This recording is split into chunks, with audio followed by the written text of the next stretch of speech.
Welcome to Gooseberry Science and Education Videos. I am your AI host, Alex, here to explain today's rigorously vetted topic, and we use AI because it can create better, more accurate videos than human editors most of the time. Okay, so today we are diving headfirst into the absolutely mind-bending world of the early 20th century mystic philosopher Neville Goddard. We're going to be exploring the exact literal mechanical formula he proposed for shaping reality itself.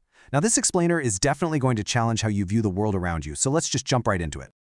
To kick things off, let's look at this incredibly bold claim from Goddard. And you know, our channel mascot, the orange gooseberry, is helping us break this down today and is just as in awe of this as we are. Goddard stated that imagination plus faith are the realities out of which man fashions his world. I mean, that's a massive statement, right?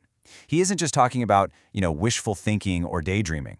Actually, scratch that. It's way more intense than just daydreaming.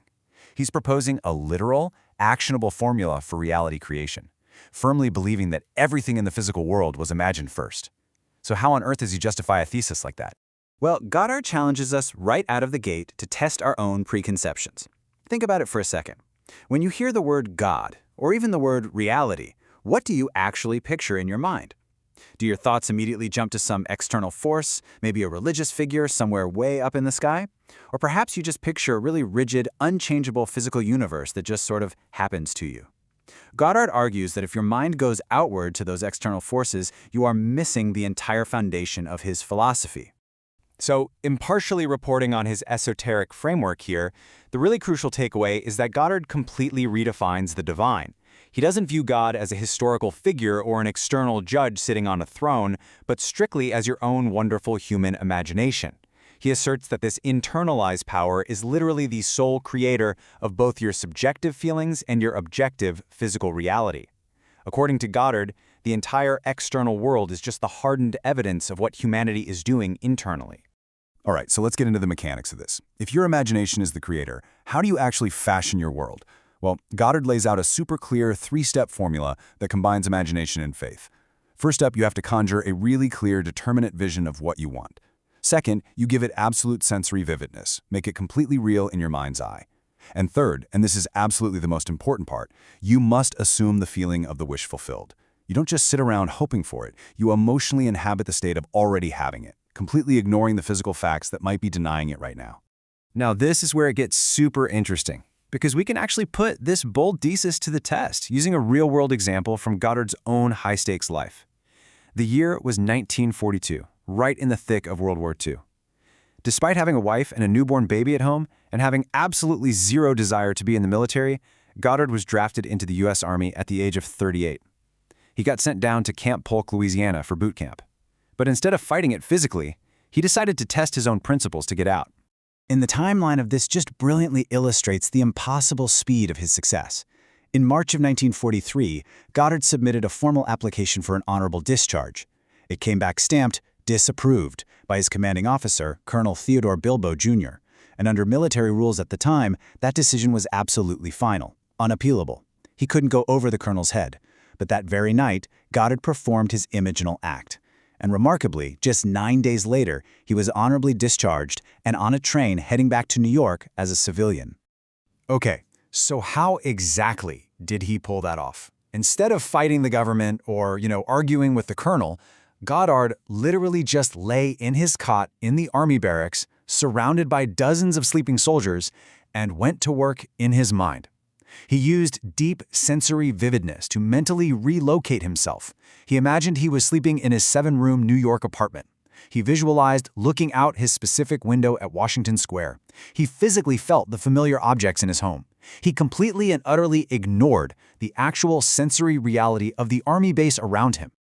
While he was in this super deep state, he experienced a vivid internal vision. He literally saw a hand holding a pen, crossing out the word disapproved on his application, and writing approved boldly in script. And at the exact same time, an internal voice stated, "That which I have done, do nothing." This perfectly proved his core concept that you don't need to force circumstances in the physical world. Goddard went about his military duties for the next 9 days, did absolutely nothing to intervene, and then the colonel inexplicably called him in and approved his discharge. No way, right? But it happened. And get this, he duplicated this exact same method later in his life when he was trapped on an island with his family for months. There were 0 ships coming in, thousands of people were on waiting lists throughout the Indies, and he had no special connections to pull strings. But he simply applied his formula again. He imagined himself standing on a ship, feeling the salt of the sea on the rail, and smelling that raw ocean air.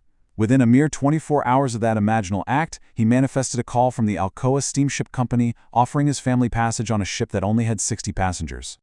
Let's zoom out a bit and see how this builds into his broader philosophical framework, which he calls the states of consciousness. Think of this like moving playfully between different rooms in a giant house. On one side, you have the occupant, which is your imagination, your true self. On the other side, you have the state, so that could be poverty, wealth, being a soldier, being a civilian, whatever. Goddard argued that we are simply eternal travelers, moving through permanent, pre-existing states of reality. You are never the state you are in, you're just the occupant choosing to be there, whether you're doing it consciously or unconsciously. Now, if this framework sounds, a bit too mystical for you, let's validate this philosophy with some serious historical gravitas. Look at this statement from the great British Prime Minister Winston Churchill. He perfectly echoed Goddard's concept of how we enter these states, saying, "The mood determines the fortunes of people, rather than the fortunes determine the mood." It's just a profound shift in perspective. You don't wait for good fortune to arrive so you can finally feel a good mood. You generate the mood first, and that dictates the fortune that follows. Building right on that authority, we can look to another Prime Minister, Anthony Eden. He similarly confirmed that an assumption, though false, if persisted in, will harden into fact. I mean, this perfectly describes the exact mechanics of Goddard's concept of faith. You assume the feeling of a state that is currently totally false in your physical reality.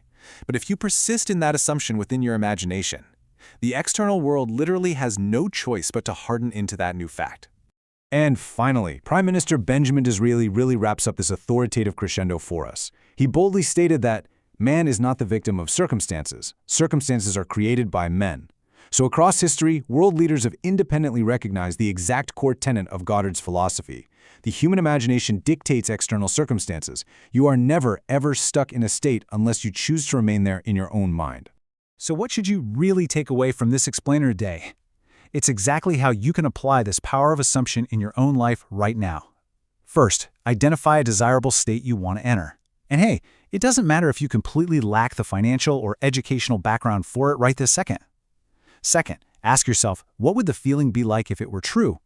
Third, sustain that feeling of the wish fulfilled. And lastly, a vital rule Goddard emphasizes, always exercise your imagination lovingly on behalf of everyone, because we are all sharing and shaping this giant puzzle of reality together.